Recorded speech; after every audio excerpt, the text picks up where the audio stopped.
সকাল দুজনে ঘুম থেকে উঠে চলে এসেছে, ঘুম হয়ে গেছে, বিস্কুট খেলো, এখন এই গুঁড়ি নিজে নিজে কামড়াকামড়ি শুরু করেছে।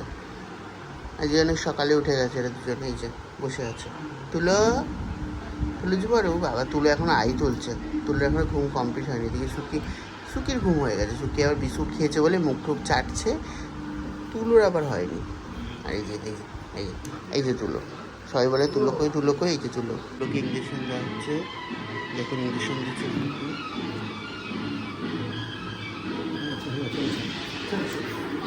হয়ে গেছে। দিন বাদে আজকে হাড় পেয়েছে সুকি, হাড় চিবাচ্ছে, দেখুন সুকি হাড় পেয়েছে। তারপরে সুকির জন্য এই একটা শ্যাম্পু আনা হয়েছে, নতুন শ্যাম্পু। জানি না শ্যাম্পুটার রিভিউটা কীরকম হবে, কতটা ভালো হবে। আপনারা যদি জানেন শ্যাম্পুটার ব্যাপারে, শ্যাম্পুটা কেমন অবশ্যই আমাকে জানাবেন। আর আমি ইউজ করে জানাবো কেমন রেজাল্ট দিয়েছে। নতুন ইউজ করছি ফার্স্ট টাইম, দেখা যাক কেমন হয় শ্যাম্পুটা।